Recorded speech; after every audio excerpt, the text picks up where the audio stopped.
సీనియస్ వార్తలకు స్వాగతం. నా పేరు జగన్నాథ్ రెడ్డి. కార్మికుల ఆరోగ్యంపై ప్రత్యేక శ్రద్ధ. Municipal commissioner Vikram Simha Reddy municipal కార్యాలయంలో ప్రత్యేక వైద్య శిబిరం. తాండూరు మున్సిపల్ సిబ్బందితో పాటు పారిశుద్ధ్య కార్మికుల ఆరోగ్యంపై ప్రత్యేక శ్రద్ధ వహించడం జరుగుతుందని మున్సిపల్ కమిషనర్ విక్రమ్ సింహారెడ్డి అన్నారు. ప్రస్తుతం కొనసాగుతున్న 100 రోజుల కార్యక్రమంలో భాగంగా శుక్రవారం తాండూరు మున్సిపల్ కార్యాలయంలో హెల్త్ క్యాంప్ నిర్వహించారు. తాండూరు ప్రభుత్వ జిల్లా ఆసుపత్రి వైద్యులు సిబ్బంది పారిశుద్ధ్య కార్మికులకు సిబ్బందికి ఆర్పీలకు వైద్య పరీక్షలు నిర్వహించారు. బీపీ, షుగర్, జ్వరం, దగ్గు వంటి తదితర పరీక్షలు నిర్వహించి వైద్య సేవలు అందించారు. ఈ సందర్భంగా కమిషనర్ విక్రమ్ సింహారెడ్డి మాట్లాడుతూ CDMA ఆదేశాల మేరకు హెల్త్ క్యాంప్ నిర్వహించడం జరిగిందని తెలిపారు. కార్యాలయంలో పనిచేస్తున్న సిబ్బంది కార్మికులు ఆరోగ్యంపై శ్రద్ధ వహించడం జరుగుతుందని అన్నారు.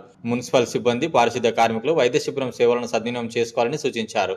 అనారోగ్యానికి గురికాకుండా వైద్యుల సూచనలు, సలహాలు పాటించాలని తెలిపారు. ఈ కార్యక్రమంలో incharge sanitary inspector Umesh Kumar, MEPMA TMC Rajender, municipal అధికారులు, జవాన్లు తదితరులు పాల్గొన్నారు.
ఈరోజు 100 రోజుల కార్యక్రమంలో భాగంగా మన మున్సిపల్ కార్యాలయం నందు మన పారిశుద్ధ్య కార్మికులకు కానీ వాటర్ సప్లై కార్మికులకు మెప్మా సంఘ సభ్యులకు అందరికీ కూడా హెల్త్ క్యాంప్ నిర్వహించడం జరిగింది. ఈ క్యాంప్లో ప్రతి ఒక్కరికి మన గవర్నమెంట్ హాస్పిటల్ నుంచి వచ్చిన డాక్టర్స్ అందరూ కూడా అన్ని రకాల టెస్టులు చేసి వాళ్ళకి ఏదైనా ప్రాబ్లం ఉంటే వాళ్ళకి తెలియజేసుకుంటూ వాళ్ళకి సరిపోయిన మెడిసిన్ అందించడం జరుగుతుంది. దీంట్లో ప్రతి ఒక్కరు పాల్గొని ఈ కార్యక్రమాన్ని విజయవంతంగా చేయాలి. అలాగే ప్రతి ఒక్క కార్మికులు, ప్రతి ఒక్క మహిళా సంఘ సభ్యులు అందరూ, మా మున్సిపల్ సిబ్బంది అందరూ కూడా ఆరోగ్యంగా ఉండాలనే ఉద్దేశంతో మన CDMA మేడం గారు ఈ కార్యక్రమాన్ని నిర్వహించామని తెలిపినారు. కాబట్టి అందులో భాగంగానే ఈ కార్యక్రమం నిర్వహించడం జరిగింది.